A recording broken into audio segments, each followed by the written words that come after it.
Some ghosts don't haunt you with chains, they haunt you with silence. You never know who's watching from the shadows and what secrets they're keeping. Let us know in the comments section below where you're watching from. And don't forget to subscribe so you don't miss what happens when the truth finally comes out. They called him Mop Man. Not out of disrespect, not really, but because none of them knew his real name. Every morning before the sun peeled over the training yard, he was already moving down the long hallway with a faded gray mop and a slow clockwork gait, pale blue jumpsuit, white sneakers with soles worn to the thread, a faded ball cap pulled low over his brow. Quiet, unassuming, invisible. No one gave much thought to the janitor, especially not the SEAL candidates. They were too busy getting screamed at, broken down, and rebuilt by instructors who seemed forged from steel and fire. But James Doe, nobody called him that yet, was always there, cleaning up the mud after surf torture, scraping dried blood from the barracks floor after a log PT session went sideways, picking up crumpled energy bar wrappers and sweat-soaked towels like he didn't have a thought in the world. Except he did. And Logan Matthews, 22, fresh-faced, eagle-eyed, was the only one who noticed. It started with the way the janitor stood. That morning, after another soul-chewing beatdown in the grinder, Logan had collapsed onto a bench outside the chow hall. He was nursing a sore shoulder, watching the early haze dance over the concrete. That's when he saw Mop Man, just standing by the side entrance, holding a bag of trash. But he wasn't slouched or idle. He stood with his back straight, shoulders relaxed but squared, not a trace of tension. His feet were shoulder-thid apart, weight perfectly balanced, as if he'd been trained by the same hellish instructors barking orders at them all week. And when the man turned, Logan noticed something even stranger, something most people wouldn't have caught. The trident. Faded, almost ghostly, but unmistakable. The ink had bled and faded with age, barely visible through the thin fabric of the janitor's sleeve, but there it was, the Navy SEAL insignia tattooed on the inside of his forearm. That night Logan couldn't sleep. The days had already started to blend into one another. Haze-gray mornings, steel-cold showers, meals inhaled in 5-minute windows. But now his thoughts kept returning to that tattoo. Did anyone else notice? He whispered into the dark. His bunkmate, Reyes, groaned. "Shut up, Matthews. Some of us are trying to survive tomorrow." The next few days, Logan watched more closely. He saw how the janitor never flinched when instructors unleashed hell. He saw how his eyes tracked movement, how he always stood in places with full visibility of entrances and exits. And once, just once, he saw the old man disarm a jammed locker door using nothing but a pen, with the kind of fluid precision that no janitor should have. Logan started asking questions. "You know the old guy who cleans the training bay?" he asked Petty Officer Donnelly one morning. Donnelly raised an eyebrow. "You mean Mop Man?" "Yeah, what's his name?" Donnelly laughed. "Hell if I know. Dude's been around longer than the buildings. He didn't talk much." Logan pressed on. "You ever seen his arm?" Now Donnelly looked at him like he was crazy. "Why the hell are you looking at his arm?" "I saw a tattoo," Logan said, lowering his voice. "A SEAL trident." Donnelly didn't answer right away. Then he shrugged. "Maybe he's just some washed-out vet who took a janitor job to stay close to the action. We get those." Logan shook his head. "It didn't look washed out to me." That night Logan stayed behind after the group run, pretended he needed a moment to tie his boot. He waited until most of the other trainees cleared out, then followed the janitor's path around the back of the compound. The man was wheeling a large bin of rags toward the supply shed. Logan cleared his throat. The man didn't turn around. "Sir," Logan said, immediately realizing the word had slipped out by instinct. James Doe stopped. Slowly he turned to face the recruit. His eyes, shadowed by the brim of his cap, met Logan's with a strange, unreadable calm. "You need something, son?" Logan took a breath. "I saw your tattoo. I just wanted to say respect." A long pause. Then, in a voice as flat and dry as Arizona gravel, the janitor said, "You don't salute ghosts, son. You let them rest." He turned back toward the shed. But Logan wasn't done. "Were you SEAL team?" The old man stopped again, just for a moment. Then he gave the faintest nod. "Long time ago," he said. "Too long to matter now." Then he was gone, disappearing into the dark behind the shed like a memory fading behind closed eyes. Logan stood there, breathless.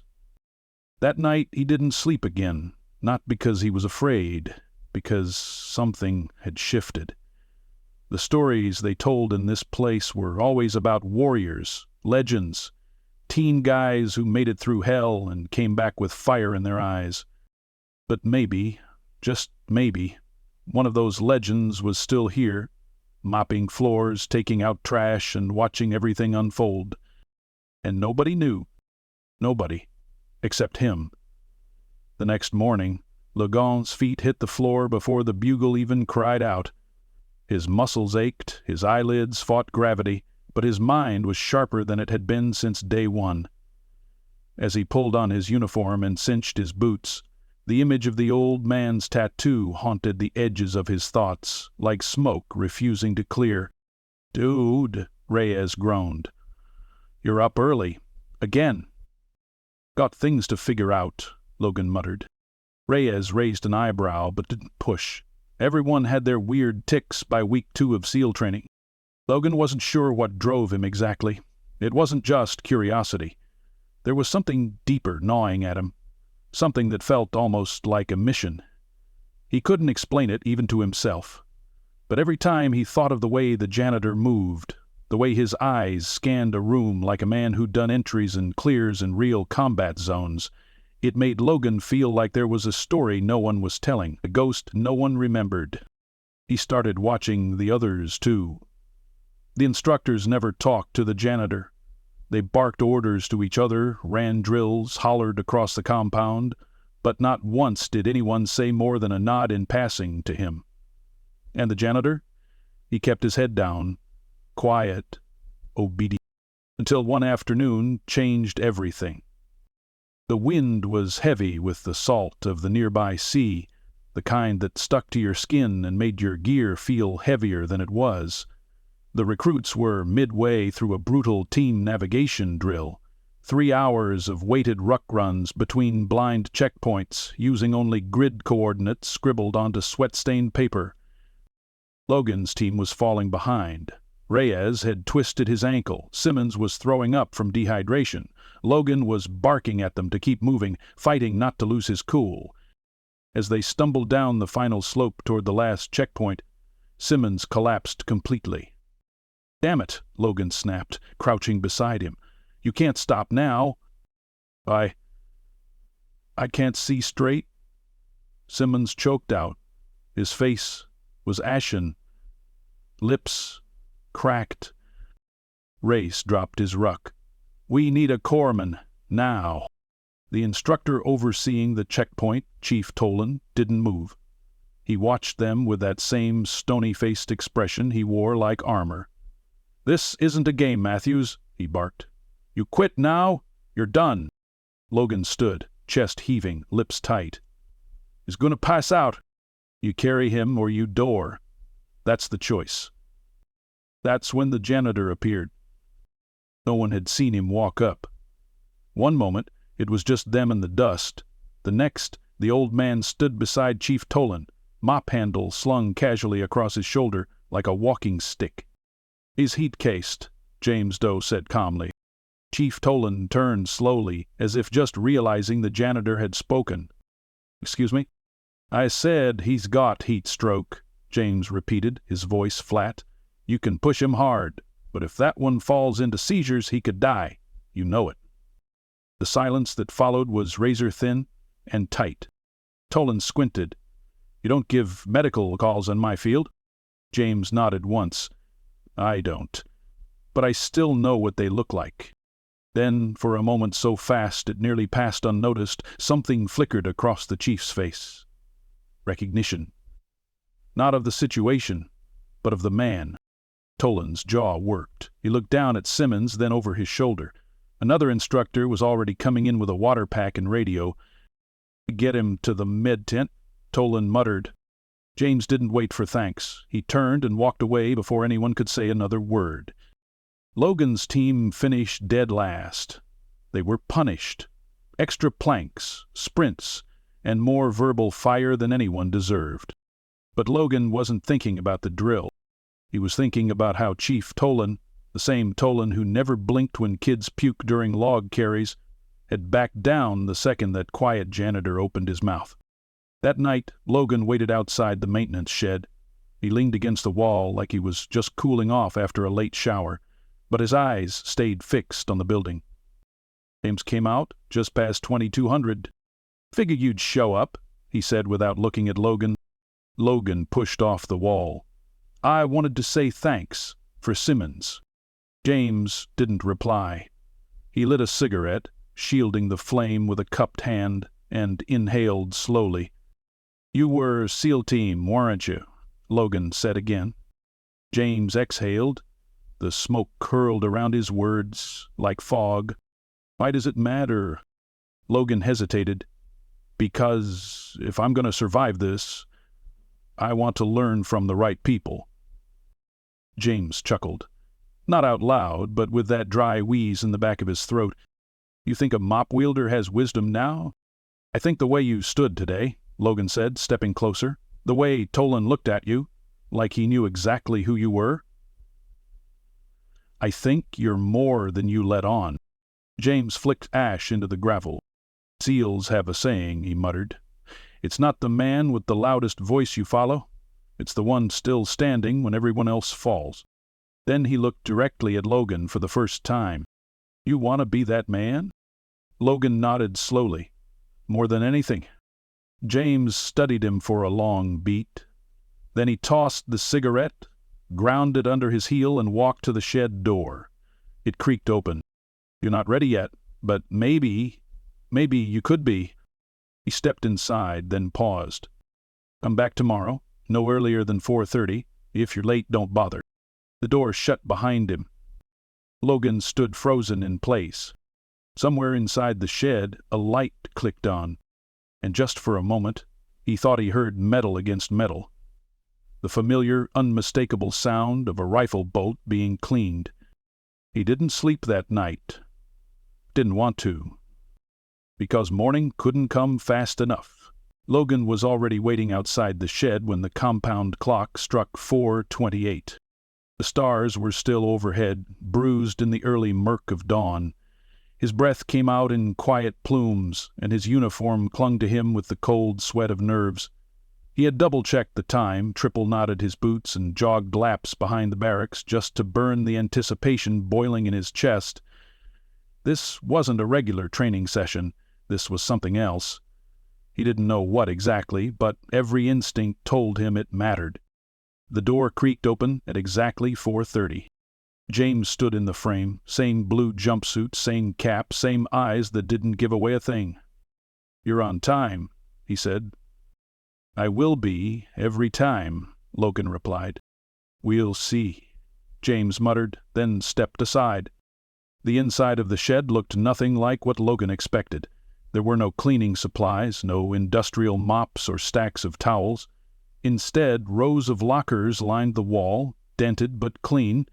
A wooden bench stretched across the middle. In the corner sat an old olive-green footlocker, scarred with years, but still bearing a stenciled insignia. James Doe, SD6. Logan stared. James noticed. "Don't read too much into labels," he said, walking past and crouching by the bench. "It's what's inside that counts." He popped the locker open. Inside, wrapped in oilcloth and reverence, was a combat-worn M4 carbine. Logan caught his breath. "You're not supposed to have weapons here," he said, barely above a whisper. James gave him a look. "You think I'd let them find it?" He slid the rifle back into its cloth, closed the lid, and sat on the bench with a grunt. "Sit." Logan sat, spine straight. "You want to know who I was," James said. "But you haven't figured out who you are." Logan opened his mouth to speak, but James raised a finger. You want to be a SEAL? Good. Want to serve something greater than yourself? Even better. But this isn't about push-ups and hell weeks. You need to know what you're carrying inside your own skin before they hand you a weapon and a flag. He leaned forward, his elbows on his knees. Tell me something. What's the worst thing you've ever seen? Logan froze. My uncle, he said slowly. He was in Iraq, came back different.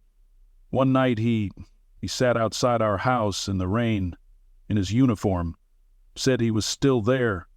I was 13. James nodded once, as if acknowledging a shared burden. You know why I asked? Logan shook his head. Because that moment, James said, is when you first realize the uniform doesn't protect the man inside. And that understanding, that sharp little crack in your view of the world, that's where warriors are born. Not from glory, from grief. A long silence followed. Then James stood, crossed to the far locker, and pulled out 2 rucksacks. Come on. They stepped out into the pre-dawn light. James led the way through the back edge of the compound where the coastline met the scrub grass. There was a forgotten trail there, half choked with overgrowth, but James moved through it like he'd been walking it for decades. Maybe he had. They didn't speak again until the trail opened onto a rocky bluff. The ocean hissed far below. James set down his ruck and faced Logan. 20 years ago, I stood here before dawn just like this. Except I wasn't holding a pack. I was holding the hand of a man with no legs, dragging him out of a kill zone. Logan's jaw tightened. He died 3 minutes later, James said. Medevac couldn't get to us. I radioed it in. They told me to fall back. He looked at the horizon, eyes distant. But I stayed. Logan waited. The wind rolled around them like an old song. That's the thing they don't teach you in Bud/S. What to do when the mission fails. When you're alone, when the orders don't make sense anymore. James turned back to him. You think you're ready for that? I don't know, Logan said. But I want to be. James nodded once. Then you train like you never have before. Not for points, not for rank, for the man who'll need you when nobody else is coming. He opened his rack. Inside, 2 weighted vests, ropes, an old compass, and a folded paper map stained with sweat and time. Map reading, James said. Compass work. Pack drag. Fireman carries. Every morning before reveille. No witnesses. No complaints. You tell anyone, this ends. Logan grinned despite the weight in his chest. Yes, sir. Don't call me sir, James said. You'll earn that right if you make it. So they began. Every morning at 4:30 sharp, before the rest of the compound stirred, Logan met James at the shed. They'd train in silence, in sweat, in grit. James didn't shout. He didn't bark. He observed, then corrected with the precision of a man who had led without ever needing to raise his voice. They practiced rucksack rescues, team drills with phantom teammates, simulated nav runs under red light headlamps. James never carried gear, just walked beside Logan with a critical eye, offering no praise, only adjustments. You favor your left on inclines. Your breathing's too shallow during stress climbs. You move like a man thinking about pain. Stop thinking. With each day, Logan changed. He didn't notice at first, but others did. He no longer collapsed after drills. His pace sharpened. His gaze steadied. Even instructors took note, though none of them spoke it aloud.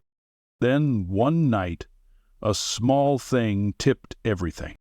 Or a video. Someone had filmed James Earl's sleep mopping a hallway with a ragged American flag patch still clinging to the side of his tool belt. It hit the internet like a slow-burning match. The caption was cruel. Mop man thinks he's Captain America. The comments were worse, but it caught attention.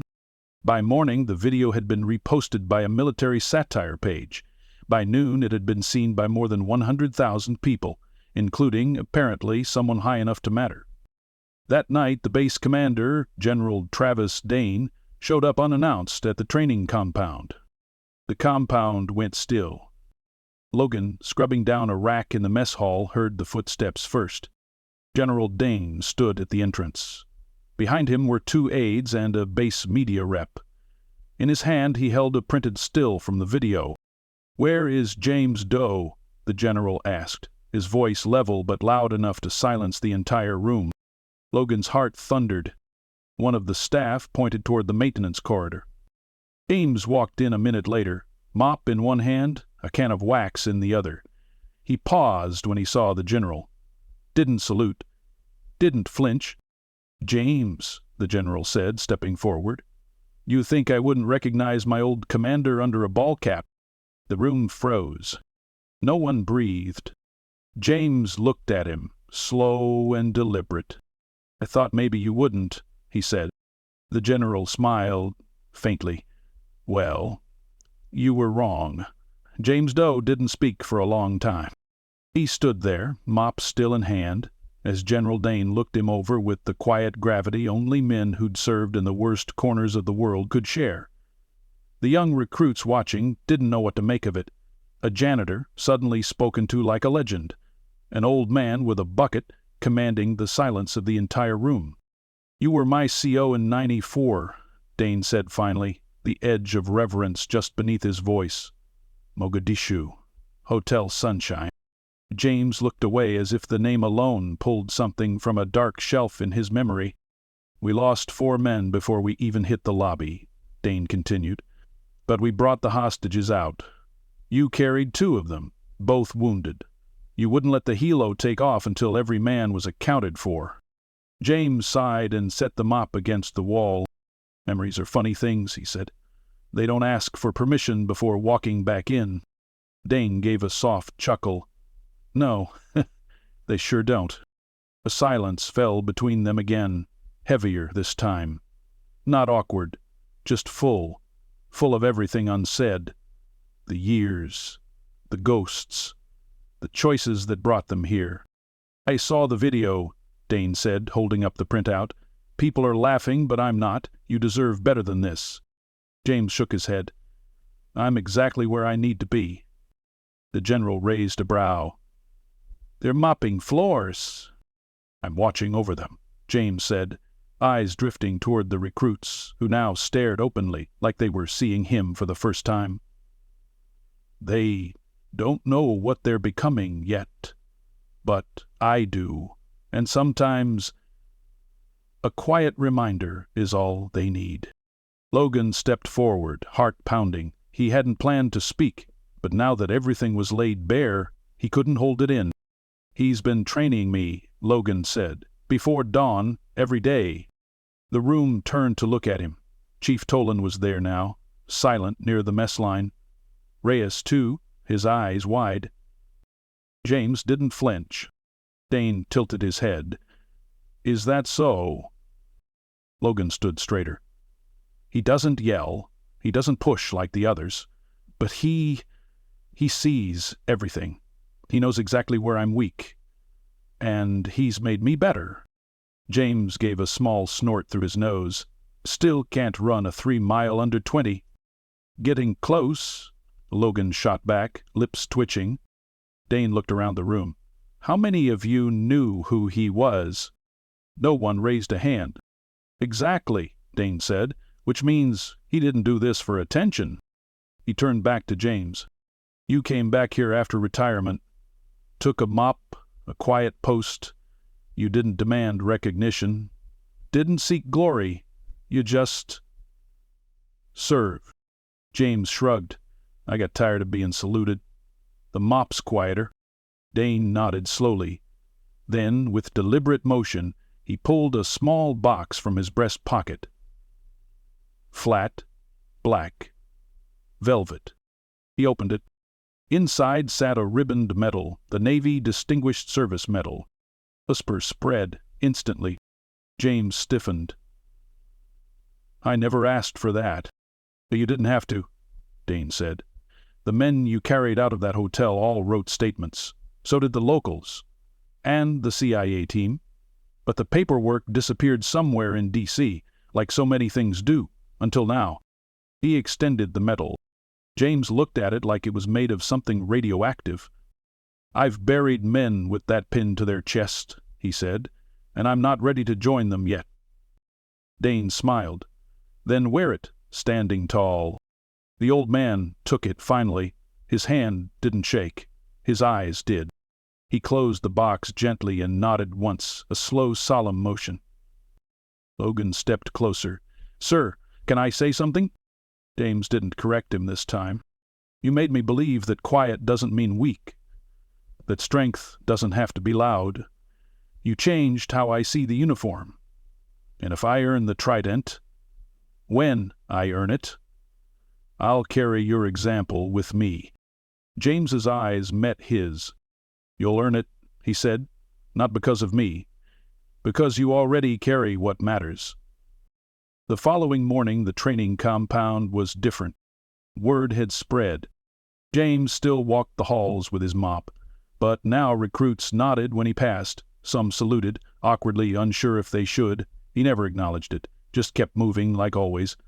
But he started showing up with a stopwatch clipped to his belt. He didn't say it was for training. He didn't have to. By the end of the week, 6 more recruits were showing up at the maintenance shed at 4:30. No announcements, no signs, just the ripple of quiet influence doing its work. Logan stood first among them. James walked out, surveyed the group, and sighed like a man who knew the peace of solitude was over, but didn't mind one bit. "All right," he muttered. "Drop your rucks, line up, let's see who actually wants it." Behind him, the flag patch on his belt, once ridiculed, now looked like it belonged there more than ever. Later that month, James sat in the back row of the graduation ceremony, tucked into the shadows beneath the bleachers. No fanfare, no formal seat, but every single candidate who walked across that stage knew exactly where he was. When Logan received his trident, he paused, then turned to the bleachers and offered a crisp, silent nod in James's direction. James returned it, barely perceptible, but that was enough. As the crowd clapped and families cheered, a soft wind carried through the compound. It whispered over the concrete, past the grinder, around the flagpole, and if you listened closely, past the noise, past the ceremony, past the roar of proud parents and final salutes. You could swear it sounded like an old man's quiet chuckle carried on the breeze. A legacy, etched not in marble, but in dust, sweat, and quiet mornings before dawn. And for the first time in decades, James Doe let himself smile. Not for recognition, not for glory, but because the mission was never over. And finally, he had someone to carry it forward.